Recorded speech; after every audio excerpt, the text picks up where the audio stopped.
Welcome friends, स्वागत है आप सभी का हमारे यूट्यूब चैनल टिस मैथ में। तो आज हम लोग बात करेंगे क्वेश्चन नंबर 3 की। पिछला सेशन में हम लोगों ने क्वेश्चन नंबर 2 को सोल्व कर लिया था। ये चल रहा है एनसीईआरटी के बुक का सॉल्यूशन। इसमें हम लोग करते हैं क्लास 10 का जो एनसीईआरटी का मैथ होता है उसी को सोल्व करते हैं, उसी का क्वेश्चन को बनाते हैं।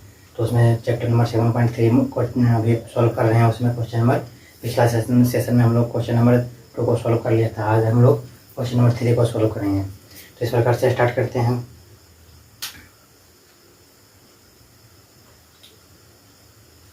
तो क्या बोल रहा है क्वेश्चन, शीर्षों तीन ठो शीर्ष दिया गया है 0, -1, 2,1 और 0,3 वाले त्रिभुज की भुजाओं के ये तीनों शीर्षों से जो त्रिभुज बनता है, जो बनेगा, तो वाले त्रिभुज की भुजाओं के मध्य बिंदुओं से बनने वाले त्रिभुज का क्षेत्रफल। इसकी भुजाओं से जो मध्य बिंदु, इसके भुजाओं के मध्य बिंदु से जो त्रिभुज बनेगा ना, ये जो तीनों शीर्ष है, पहले हम इसको पाटते हैं, फिगर को पाटते हैं। मान लेते हैं ये त्रिभुज बन रहा है, और थोड़ा सा बड़ा पाड़ेंगे, नहीं तो फिर छोटा पाड़ेंगे तो दिक्कत हो जाएगा। ये त्रिभुज है, बड़ा वाला त्रिभुज है, तो इसको मान लेते हैं ABC। त्रिभुज का नाम क्या है? ABCD। तीनों का निर्देशांक दिया गया, क्या दिया है? 0,-1। उसके बाद बी का क्या दिया? 2,1। और सी का क्या दिया है निर्देशांक? 0,3। इतना दिया है, 0,-1, 2,1, उसके बाद 0,3। तो शीर्षों इतना बाले, यानी इतना बाले त्रिभुज की, तो ये त्रिभुज हम बना दिए। ये तीनों का शीर्ष यानी वर्टेक्स, यानी इसके कोने पर जो ये तीनों शीर्ष होता है, ये 3 शीर्ष ABC है, तो तीनों का निर्देशांक दिया गया है, तो उसको लिख दिए हैं। कोऑर्डिनेट यानी निर्देशांक इसको दिया गया है, तो लिख दिए। तो बाले त्रिभुज की, यानी ये तीनों शीर्ष से जो त्रिभुज बन रहा है, यानी इस त्रिभुज की भुजाओं, तो इस त्रिभुज में कितने भुजाएं बन रही हैं? एक भुजा हो गया AB, दूसरा भुजा हो गया BC, तीसरा भुजा क्या हो गया? AC या C है। 3 भुजा बन रही है। त्रिभुज में 3 भुजा होती है, 3 कोण होते हैं, 3 वर्टेक्स यानी कि शीर्ष होते हैं। तो इस प्रकार से, यानी तो इसके भुजाओं से, त्रिभुज की भुजाओं के मध्य बिंदुओं, तो ये जो त्रिभुज की भुजाओं हैं, यानी एक भुजा ये है, एक भुजा ये, एक भुजा ये है, तो भुजाओं के मध्य बिंदु तो AB है, AB है। तो AB के भुजा, पहला भुजा क्या है? AB। तो इसका मध्य बिंदु यानी बीचों बीच, इसका AB का मध्य बिंदु कौन सा होगा? बीचों बीच में। मध्य बिंदु को बोलते हैं क्या? जो बीचों बीच में रहता है, यानी कि इसको 1:1 में विभाजित करता है, यानी कि एकदम बीचों बीच रहता है। यानी कि इधर टोटल 10 है, तो ये बीच में रहेगा, तो यहाँ से यहाँ 5 रहेगा, यहाँ से यहाँ 5 रहेगा। यानी कि मध्य बिंदु क्या रहता है? बीचों बीच रहता है। रेखाखंड, कोई भी रेखाखंड का मध्य बिंदु जो वह रहता है, जो रेखाखंड को 2 बराबर भागों में बांटता है, तो उसी को मध्य बिंदु कहते हैं। तो यानी मध्य बिंदु यानी बीचों बीच है। तो यहाँ पर हम फिगर में ऊपर नीचे हो सकता है, लेकिन ये कहाँ पे रहता है? बीचों बीच रहता है। तो इसका मध्य बिंदु हो गया, ये बोला हो गया बीचों बीच। इसका मध्य बिंदु बीचों बीच यहाँ पर हो गया, इसका मध्य बिंदु बीचों बीच यहाँ पर हो गया, इसके बीचों बीच यहाँ पर हो गया, इसके बीचों बीच यहाँ पर मध्य बिंदु हो गया। और इस मध्य बिंदु को हम क्या मान लेते हैं? PQR मान लेते हैं, PQR। इतना हम मान लिए, PQR मान लिए हम मध्य बिंदु का। तो वही बोला है, तो बाले त्रिभुज की भुजाओं के, यानी शीर्षों इतना और इतना, बाले त्रिभुज की भुजाओं के मध्य बिंदुओं से, तो इसके भुजाओं के मध्य बिंदु तीनों पार दिए हैं। एक तो मध्य बिंदु AB का क्या है? मध्य बिंदु P है, और BC का मध्य बिंदु R है, और AC का मध्य बिंदु क्या है? Q है। तो क्या मध्य बिंदु से बनने वाले त्रिभुज का क्षेत्रफल ज्ञात करना है। तो इसका मध्य बिंदु से जो बनने वाली त्रिभुज है, यानी कि इसके त्रिभुज की भुजाओं के मध्य बिंदु से जो बनता है त्रिभुज, ये जो बड़ा वाला त्रिभुज है, तो उसके त्रिभुज के मध्य बिंदु के भुजाओं, मध्य बिंदु से बनने वाले त्रिभुज, तो मध्य बिंदु से कौन सा त्रिभुज बनेगा? तो ये तीनों है, तो इसको हम मिलाएंगे, तो इसको यहाँ से यहाँ मिला देंगे, इसको यहाँ से यहाँ मिलाएंगे, यहाँ पर यहाँ, तो ये त्रिभुज बन रहा है। तो हमको बोल रहा है इसी त्रिभुज का हमको क्षेत्रफल निकालना है। ये मध्य बिंदु के निर्देशांक से, यानी कि भुजाओं के मध्य बिंदु से बनने वाले त्रिभुज, ये भुजाओं के, ये जो बड़ा वाला त्रिभुज है दिया गया, इसके भुजाओं के मध्य बिंदु से जो त्रिभुज बनेगा, तो इसके भुजाओं के मध्य बिंदु से कौन सा त्रिभुज बन रहा है? PQR बन रहा है। नहीं तो यहाँ पर P है, तो इसको Q मान लेते हैं। जैसे ABC माने तो PQR मानेंगे, PQ इसे मान लेते हैं R, PQR। तो हमको इसका क्षेत्रफल निकालना है। तो इसका क्षेत्रफल निकालना है, तो ज्ञात कीजिए, यानी कि त्रिभुज का क्षेत्रफल ज्ञात कीजिए, नहीं इसका ज्ञात कीजिए। इस क्षेत्रफल का दिए गए और इसका जो क्षेत्रफल आएगा यानी इस क्षेत्रफल का, यानी इसका जो त्रिभुज पी क्यू आर का क्षेत्रफल का दिए हुए त्रिभुज के क्षेत्रफल के साथ अनुपात निकालना है। और जो दिया गया पहले त्रिभुज से त्रिभुज कौन था, एबीसी दिया गया था, तो उसका क्षेत्रफल निकालना है। और दोनों क्षेत्रफल को दोनों क्षेत्रफल का क्या निकालना है, हमको अनुपात निकालना है। तो इसका क्षेत्रफल निकालना है कितना है, अब उसके बाद इसका क्षेत्रफल और ये बराबर त्रिभुज का क्षेत्रफल, दोनों का क्षेत्रफल का अनुपात हमको निकालना है। यही दो चीज हमको निकालना है। पहला निकालना है ये जो छोटा त्रिभुज बन रहा है, इसके भुजाओं की मदद से जो मध्य बिंदु के निर्देशांक की सहायता से जो त्रिभुज बन रहा है छोटा वाला त्रिभुज, इसका क्षेत्रफल हमको निकालना है। एक आंसर तो ये रहेगा। दूसरा आंसर हमारा क्या रहेगा कि छोटा ये छोटा वाला त्रिभुज है, ये बड़ा वाला त्रिभुज है, तो दोनों क्षेत्रफल, दोनों के क्षेत्रफल का अनुपात हमको निकालना है कि कितना अनुपात में है। तो बारी बारी से बनाते हैं।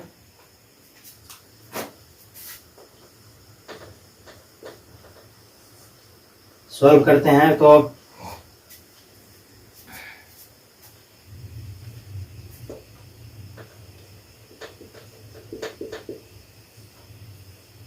माना कि, और ऊपर से थोड़ा लिखते हैं तो फिर आतेगा नहीं।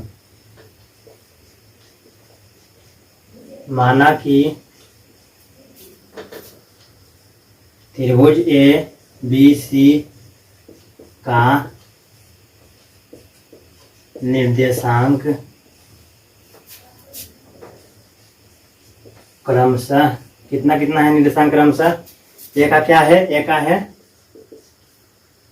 0,-1, बी का क्या है 2,1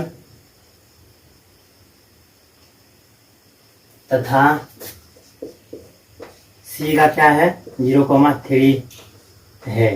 यानी माना कि त्रिभुज एबीसी का, ये त्रिभुज एबीसी का निर्देशांक जो है वो मान लिए एबीसी का निर्देशांक क्या है, इतना इतना है, तथा एबी तथा भुजा एबी का मध्य बिंदु, नहीं डायरेक्ट हम लिख देते हैं पहले, तथा भुजा एबी उसके बाद बीसी कॉमा बीसी तथा उसके बाद लास्ट में सीए या एसी, सीए या एसी भी लिख सकते हैं, तो सीए तथा भुजा एबी बीसी सीए के मध्य बिंदु का सीए के मध्य बिंदु क्या है, एबी, पहले क्या एबी है तो पहले एबी का क्या है पी, उसके बाद कॉमा क्यू, बीसी का क्या है क्यू तो पी क्यू, और तथा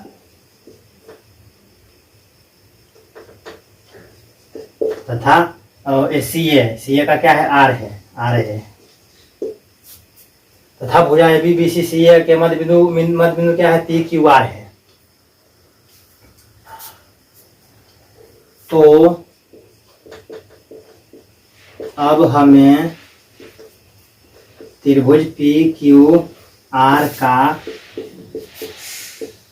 क्षेत्रफल निकालना है। तो पहले हमको जो मध्य बिंदु के हेल्प से जो त्रिभुज बन रहा है, मध्य बिंदु के हेल्प से यानी कि पी और क्यू आर के हेल्प से जो त्रिभुज बन रहा है छोटा त्रिभुज, इसका क्षेत्रफल हमको निकालना है। बोला है बनने वाले मध्य बिंदु से बनने वाले त्रिभुज का क्षेत्रफल हमको निकालना है, इसका क्षेत्रफल निकालना है, यानी कि त्रिभुज हमें पी क्यू आर का क्षेत्रफल निकालना है।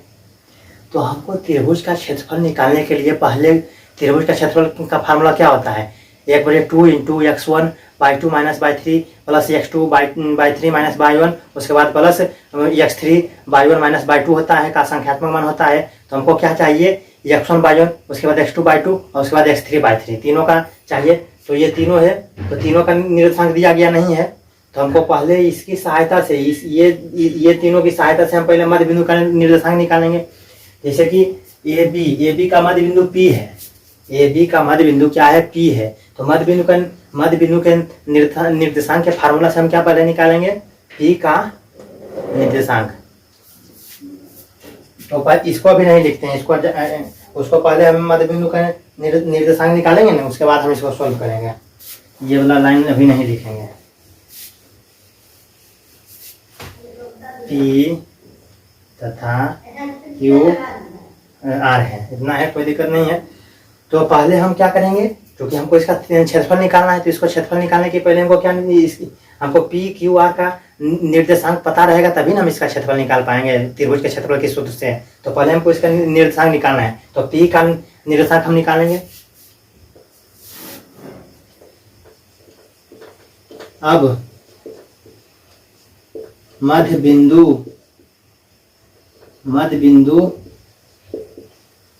के निर्देशांक के सूत्र से पी का बिंदु पी का मध्य बिंदु के निर्देशांक के फार्मूला से क्या होगा, पी के बिंदु पी का निर्देशांक क्या होगा, तो मध्य बिंदु का निर्देशांक का फार्मूला क्या होता है, पी बराबर क्या होता है, x1 प्लस x2/2, यही फार्मूला होता है मध्य बिंदु के निर्देशांक का फार्मूला क्या होता है, x बराबर क्या होता है, x1 प्लस x2/2।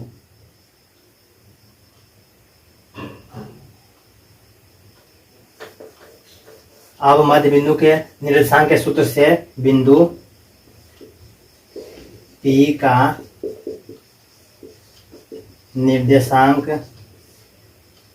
बराबर क्या हो जाएगा, x बराबर क्या हो जाएगा, P का निर्देशांक में x बराबर क्या हो जाएगा, x1 प्लस x2/2 बराबर, तो x बराबर क्या हो जाएगा, इसे मान लेंगे क्या, x1, इसे मान लेंगे y1, फिर इसे मान लेंगे x2, इसे मान लेंगे y2, इतना हो गया, कोई दिक्कत नहीं है।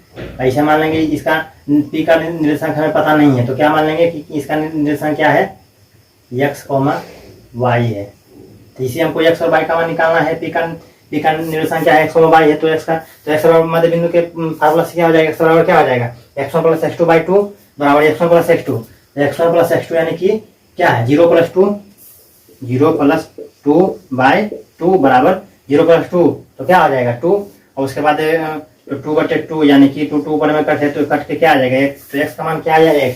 अब हम y का मान निकालेंगे, तो y का मान निकालेंगे तो फिर क्या हो जाएगा, y1 प्लस y2/2 हो जाएगा मध्य बिंदु के फार्मूला से। ये फार्मूला है मध्य बिंदु के निर्देशांक का फार्मूला है, क्या है, मध्य बिंदु के निर्देशांक का फार्मूला क्या होता है, x1 प्लस x2/2, पिछला सेशन में बता दिए हैं कि क्या होता है, चैप्टर नंबर 7.1 में ही बताए थे मध्य बिंदु का निर्देशांक क्या होता है, चैप्टर नंबर 2 में है, चैप्टर नंबर 2 में बताए हैं, चैप्टर नंबर 1 में नहीं, चैप्टर 7.1 में, चैप्टर नंबर 7.2 में 1 में नहीं, 7.1 में नहीं 2 में बताए हैं, 7.2 में बताए हैं मध्य बिंदु के निर्देशांक का फार्मूला क्या होता है x बराबर x1 प्लस x2/2, और y बराबर क्या होता है, y1 प्लस y2/2, तो y1 प्लस y2 करेंगे, तो ये y1 है, ये y2 है, तो यानी कि -1, और उसके बाद क्या हो जाएगा, -1 प्लस 1/2 बराबर क्या हो जाएगा, x1 प्लस x2 यानी कि y1 प्लस y2 यानी कि -1 प्लस 1, तो प्लस 1 -1 कट के कैंसिल हो जाएगा, तो 0 हो जाएगा, यानी कि 0/2 बराबर क्या हो जाएगा, 0 में भाग देंगे 2 से क्या हो जाएगा,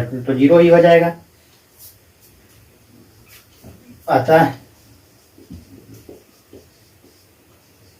बिंदु P का निर्देशांक क्या आ जाएगा, P का निर्देशांक क्या आ जाएगा, x, y होता है तो 1,0 हो जाएगा, 0 है, होगा।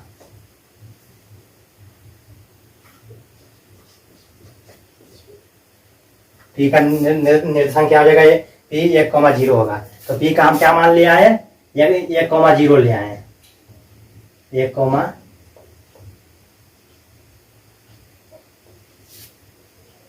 ये P है, तो P का हम क्या निकाले थे, 1,0, हमें P का निर्देशांक पता चल गया।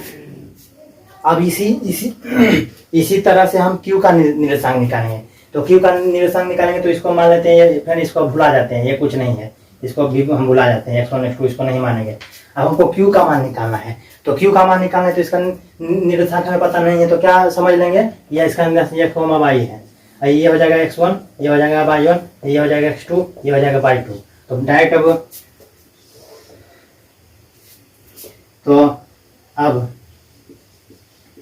अब बिंदु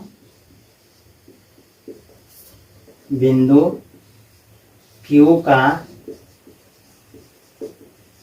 निर्देशांक, तो Q का निर्देशांक निकालेंगे तो Q का निर्देशांक क्या आ जाएगा, x बराबर क्या आ जाएगा, x1 plus x2 by two, by बराबर क्या हो जाएगा, by one plus by two. तो इसको जब सोल्व करेंगे तो एक्स वन बराबर क्या हो जाएगा, एक्स वन बराबर x one plus x two, यानी कि इसे माना है एक्स वन, इसे माना है बाई वन, इसे माना है एक्स टू, इसे माना है बाई टू।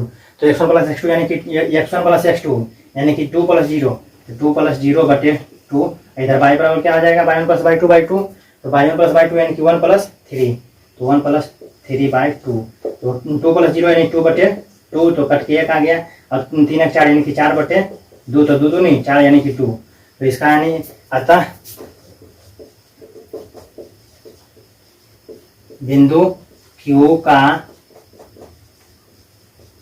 निर्देशांक क्या हो जाएगा, Q का निर्देशांक क्या हो जाएगा, 1,2 होगा। तो इसका निर्देशांक हम इसको फिर मिटा देते हैं, कोई इसको फिर ये हम यहाँ पर लिख रहे हैं इस चलते एक्स वन माने एक्स वन बाई वन और एक्स टू बाई टू लिखते हैं, तो आपको एग्जाम में लिखना नहीं है, आपको दिमाग में कैलकुलेट करना है। ईपी का आपको निकालना है, तो इसे मान लेंगे एक्स, ये नहीं पता है तो हम क्या मान लेंगे, एक्स बाई है। तो मध्य बिंदु के निर्देशांक के फॉर्मूला क्या होगा, एक्स बराबर x one plus x to by two, यानी कि ये दोनों पहला इसका पहला दोनों जोड़ेंगे 0 + 2 बटे 2। बाई बराबर क्या आ जाएगा, by one plus by two, यानी कि -1 + 1 बटे 2 करना है। तो अब हम यहाँ पर x1 plus x1 by one x2 by two मानते हैं, समझाने के लिए लिखते हैं। तो इस प्रकार से आपको दिमाग में ही कैलकुलेट करके लिख लेना है। तो यानी कि Q का क्या आ गया, x, y माने थे तो x और y की जगह पर क्या आ गया, Q का क्या आ गया 1,2, x का मान 1 और y का मान 2, तो 1,2 आ गया। अब ठीक इसी प्रकार से हम r का भी निकाल लेंगे। तो ठीक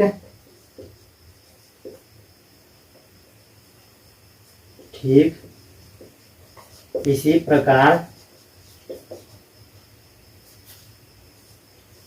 बिंदु R का निर्देशांक बराबर क्या आ जाएगा, R का निर्देशांक क्या आ जाएगा, x बराबर क्या आ जाएगा, x1 plus x2 by two. तो इसे मान लेंगे क्या मान लेंगे, x1, इसे मान लेंगे बाई वन, इसे मान लेंगे x2, इसे मान लेंगे बाई टू। तो x1 प्लस x2 यानी कि 0 प्लस x1 प्लस x2 यानी 0 + 0 बटे 2। बाई बराबर क्या आ जाएगा, by one plus by two, by one plus by two यानी कि 3 प्लस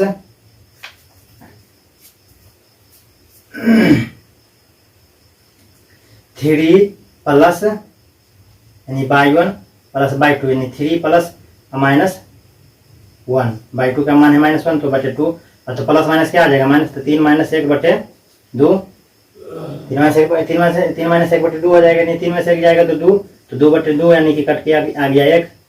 और 0 यहाँ पर 0 बटे 2 है, तो 0 में से भागा देंगे 2 से, तो क्या आ जाएगा, 0 ही आएगा। अतः बिंदु R का निर्देशांक क्या आ जाएगा, R का निर्देशांक, x का मान क्या है 0 और y का मान क्या निकला 1, 0,1 है, यानी 0,1 है, बस 0,1 है। तो हमको अब निकल गया PQR का निर्देशांक हमें निकल गया। तो अब ये छोटा वाला त्रिभुज का क्षेत्रफल निकल जाएगा, त्रिभुज के क्षेत्रफल के सूत्र से तो निकलेगा। उसके बाद फिर बड़ा वाला त्रिभुज का क्षेत्रफल निकालना है, उसके बाद आंसर आ जाएगा। तो इसे मिटा देते हैं, जो माने इसको मिटा देते हैं, समझने के लिए यहाँ पर माने थे, बस उसके बाद यहाँ तक आ गया। तो अब इसे यहाँ तक नोट कर लीजिए, यहाँ तक नोट कर लीजिए। अब आगे हम इसको मिटा के फिर आगे आप सोल्व करेंगे। अब आगे का हिस्सा अब हमको निकाले, ये तीनों का निर्देशांक क्यों निकालना पड़ा, क्योंकि हमको इसका क्षेत्रफल निकालना था। तो क्षेत्रफल निकालने के लिए हमको x1 by one, x2 by two, x3 by three का जरूरत पड़ेगा, 1/2 इंटू जो फार्मूला होता है, तो उसके चलते हमको ये निकालना पड़ा। अब इसे क्या मान लेंगे, अभी ये तीनों जो निकला है तो इसे मान लेंगे x1 by one, x2 by two, x3 by three मान लेंगे, उसके बाद आंसर आ जाएगा। तो इसे यहाँ से लेके यहाँ तक नोट कीजिए, उसके बाद यहाँ तक नोट करना है, उसके बाद उसके नीचे यहाँ, फिर उसके नीचे यहाँ से यहाँ तक नोट करना है। तो तीनों का निर्देशांक हम निकाल लिए हैं। तो इसे मिटाते हैं, इसे वीडियो रोक के नोट कर लीजिए या फिर स्क्रीनशॉट लेके भी नोट कर सकते हैं। मिटाते हैं।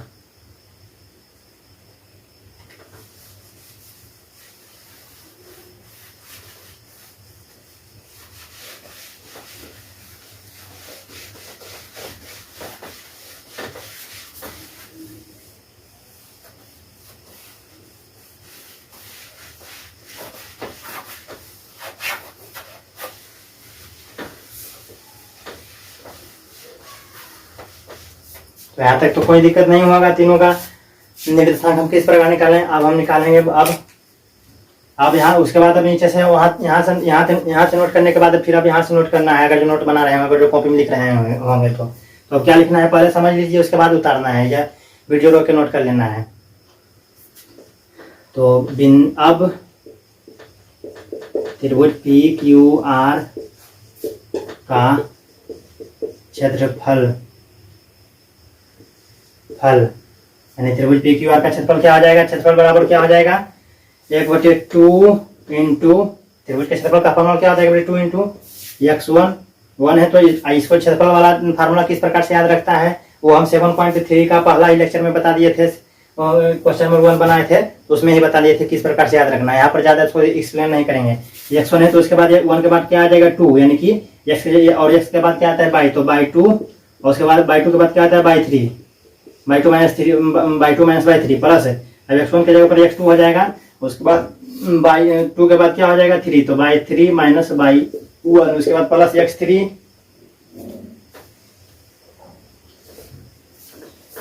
ऊपर से लिखेंगे और 1/2 इंटू x1 और बाई 2 माइनस बाई 3, उसके बाद plus x2 into by 3 minus by 1 plus x3 into by 1 minus by 2।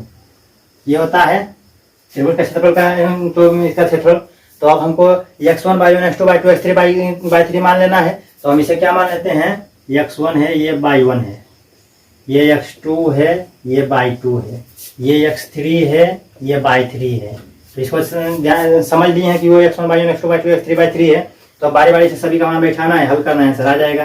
तो 1/2 इंटू x1 का मान क्या है, x1 का मान क्या है 1, तो 1 इंटू बाई 2 क्या है, बाई 2 किधर गया, बाई 2 यहाँ पर है 2, तो 2 माइनस बाई 3, तो बाई 3 यहाँ पर है 1, तो 2 माइनस 1 प्लस, उसके बाद x2 किधर गया, x2 यहाँ पर है, ध्यान समझ में आ रहा है कि नहीं, x2 किधर गया, x2 यहाँ पर है, x2 के जगह पर यहाँ पर है 1, तो 1 इंटू बाई 3, तो बाई 3 यहाँ पर है 1, तो 1 माइनस बाई 1, तो बाई 1 किधर गया, बाई 1 है 0, तो 1 माइनस 0 प्लस x3 किधर गया, x3 यहाँ पर है 0, तो 0 इंटू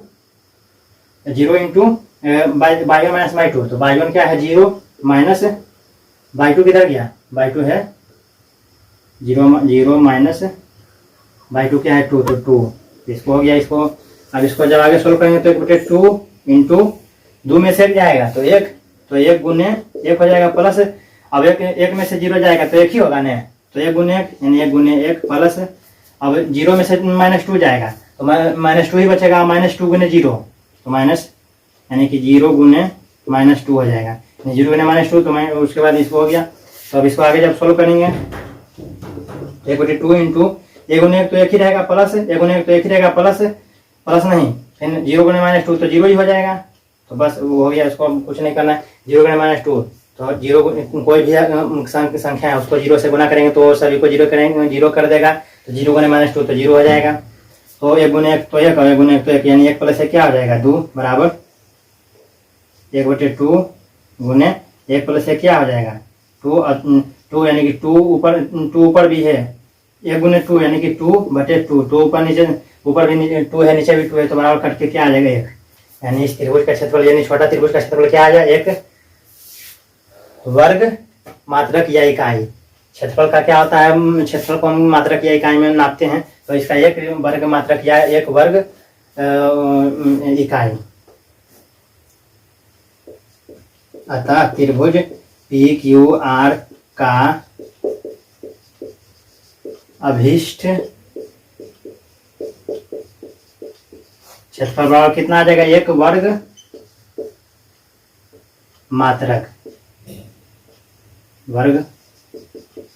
मात्रक, एक आंसर हमें आ गया। क्या बोला था कि बिंदुओं से बनने वाले त्रिभुज का क्षेत्रफल ज्ञात कीजिए, तो इस त्रिभुज का क्षेत्रफल हम क्या ज्ञात कर लिए 1 वर्ग मात्रक, त्रिभुज PQR का क्षेत्रफल क्या आ गया 1 वर्ग मात्रक। अब हमें बोल रहा है इस क्षेत्रफल का, यानी इसका क्षेत्रफल जो निकला यानी इस क्षेत्रफल का दिए हुए त्रिभुज के क्षेत्रफल के साथ अनुपात निकालिए। तो दिया गया त्रिभुज का क्षेत्रफल कौन सा था, दिया गया त्रिभुज कौन सा था ABC था, तो इसका क्षेत्रफल हमें निकालना है और ये दोनों का अनुपात हमें निकालना है। तो ये तो हो गया। तो अब हमें अब दोनों दोनों दो बड़ा और छोटा यानी ये त्रिभुज का अनुपात निकालना है। तो इस त्रिभुज का मान तो हमें पता चल गया। अब इस त्रिभुज का मान पता चलेगा तभी ना पता चलेगा कि किस अनुपात में है। तो अब इसको निकालेंगे। अब त्रिभुज ए बी सी का क्षेत्रफल, तो त्रिभुज एबीसी का क्षेत्रफल क्या हो जाएगा? तो त्रिभुज क्षेत्रफल के फार्मूला से त्रिभुज एबीसी का क्षेत्रफल क्या हो जाएगा? बराबर क्या हो जाएगा? 1/2 इंटू x1। तो अब इसको लिखेंगे नहीं, यही फार्मूला है x1 by 2 minus by 3 x2 by 3 minus by 1 है। तो इसको लिखेंगे नहीं, डायरेक्ट अब इसका मान लेके और इसको आगे सॉल्व कर लेंगे। तो अब इसको मिटा देते हैं। ये जो x1 by 1 x2 by 2 x3 by 3 minus 3 इसको मिटा देते हैं, इसको भी मिटा देते हैं, अब इसको भी मिटा देते हैं। इसका चूंकि अब इसका काम नहीं है, अब हमको त्रिभुज एबीसी का निकालना है यानी बड़ा त्रिभुज का। तो इसको अब समझ लीजिए कि यहाँ पर ये नहीं है, ये यहाँ पर समझ लीजिए कि ये त्रिभुज छोटा नहीं है। तो हमको एबीसी का निकालना है। तो इसे मान लेंगे क्या? x1 इसे मान लेंगे बाई 1, इसे मान लेंगे x2, इसे मान लेंगे बाई 2, इसे मान लेंगे x3 है, ये है बाई 3 है। बस हो गया, कोई दिक्कत नहीं है। अब बारी बारी से सभी का मान रखना है। 1/2 इंटू x1 त्रिभुज का फॉर्मूला यानी 1/2 इंटू x1। तो x1 किधर गया? x1 यहाँ पर 0 है, तो 0 इंटू बाई 2 माइनस बाई 3, तो बाई 2 माइनस बाई 3 यानी कि 1 माइनस 3 प्लस x3 किधर गया? x2 किधर गया? x2 यहाँ पर 2 है, तो 2 हम कर दिए इंटू x2, तो by 3 minus by 4 by 1 by 3 minus by 1 by 3 minus by 1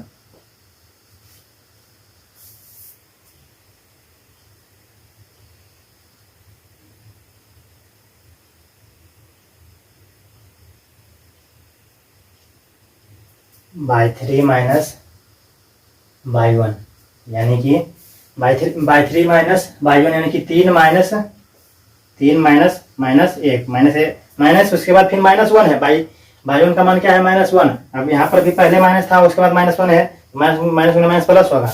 इसको यहाँ पर हो गया, उसके बाद प्लस। x3 किधर गया? x3 यहाँ पर है, x3 यहाँ पर 0, तो 0 into x3 into by 1 minus by 2, तो बाई 1 माइनस बाई 2 यानी कि -1 माइनस फिर बाई 2 का मान क्या है? 1। बस इतना हो गया। अब इसको अब सोल्व करेंगे। तो 1/2 इंटू, अब 1 में से 3 जाएगा तो -2 बचेगा, 1 में से 3 जाएगा तो -2 बचेगा। तो अब डायरेक्ट इसको तो इसके बड़ी ब्रैकेट है, तो 0 गुने क्या होगा? 1 में से 3 जाएगा तो -2, तो -2 प्लस माइनस में माइनस क्या हो जाएगा? प्लस।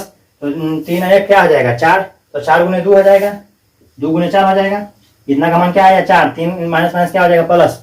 तो 3 गुने 3 और प्लस 1 क्या हो जाएगा? 4 प्लस माइनस माइनस क्या हो जाएगा? -1 तो -2, तो 0 गुने -2 हो जाएगा।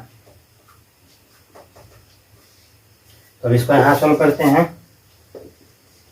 1/2 इंटू, अब 0 गुने -2, तो फिर कोई भी संख्या हो तो उसको 0 से गुना करेंगे तो उसको सभी को 0 कर देगा। जैसे 1,00,000 गुने 0 तो 0 हो जाएगा, 50,000 गुने 0 तो 0, और सही -2 गुने 0 तो 0 हो जाएगा, 0 हो गया। प्लस 2 गुने 4 यानी 4 दूनी 8 प्लस, अब 0 गुने 2 फिर 0 गुने -2 तो 0 हो जाएगा, तो 0 हो गया। उसके बाद बस इतना हो गया। अब इसको अब आगे सोल्व करते हैं। तो 1/2 0 प्लस 8 प्लस 0 यानी कि 8 गुने 8, तो 2 चौक 8 बराबर 4। अतः त्रिभुज एबीसी मानते हैं आप, हाँ त्रिभुज एबीसी का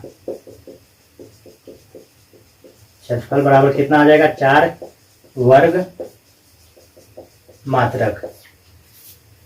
तो 4 वर्ग मात्रक यानी कि बड़ा त्रिभुज का क्षेत्रफल क्या आ जाए? 4 वर्ग मात्रक है। छोटा त्रिभुज का क्षेत्रफल क्या आ जाए? 1 वर्ग मात्रक। तो यानी कि अब हमको क्या बोल रहा है? तो इस क्षेत्रफल का यानी छोटा वाला त्रिभुज का दिए हुए त्रिभुज के अनुपात के क्षेत्रफल के साथ अनुपात निकालना है। तो पहले कौन बोला है? अतः त्रिभुज एबीसी का क्षेत्रफल क्या आ जाएगा? 4 वर्ग मात्रक। इसलिए अब इसको अनुपात में कैसे लिखेंगे? तो अनुपात में कैसे लिखेंगे? बोला इस पहले कौन बोला है? पहले बोला है कौन? छोटा त्रिभुज। इस क्षेत्रफल का दिए हुए त्रिभुज के क्षेत्रफल के साथ, तो दिए गए त्रिभुज के क्षेत्रफल यानी बड़ा त्रिभुज क्या था? एबीसी। और इस त्रिभुज का क्षेत्रफल यानी छोटा वाला त्रिभुज क्या था? PQR। तो PQR यानी त्रिभुज PQR का क्षेत्रफल से क्षेत्रफल का अनुपात किससे निकालना है, त्रिभुज ABC से निकालना है। तो इसलिए त्रिभुज PQR का क्षेत्रफल अनुपात, पहले बोला था यही, इस त्रिभुज का क्षेत्रफल, त्रिभुज का क्षेत्रफल ज्ञात कीजिए। तो हम ज्ञात कर लीजिए। अब इस त्रिभुज का क्षेत्रफल यानी जो छोटा त्रिभुज है, यानी त्रिभुज PQR का क्षेत्रफल दिए हुए त्रिभुज के क्षेत्रफल के साथ अनुपात निकालना है। तो दिए बाद में कौन लिखा है, दिए हुए त्रिभुज के क्षेत्रफल के अनुपात, तो बाद में वो लिखाएगा। पहले वाला छोटा जो लिखा है, पहले ये बोला है तो पहले ये लिखाएगा अनुपात त्रिभुज ABC के सी का क्षेत्रफल। तो दोनों का अनुपात हो गया त्रिभुज ABC का क्षेत्रफल। इसलिए त्रिभुज PQR का क्षेत्रफल अनुपात त्रिभुज ABC का क्षेत्रफल। तो क्या है मान, दोनों का क्या मान है, त्रिभुज PQR में क्या आया था 1 अनुपात, और त्रिभुज ABC क्या आया था 4, यानी कि 1:4। तो के साथ अनुपात ज्ञात कीजिए। तो कौन सा, यानी कि दोनों का, यानी कि क्या क्या अनुपात में आएगा, यानी 1:4 में रहेगा। तो अनुपात भी हमें निकल गया और ये भी निकल गया। तो दोनों का आंसर क्या आ जाएगा,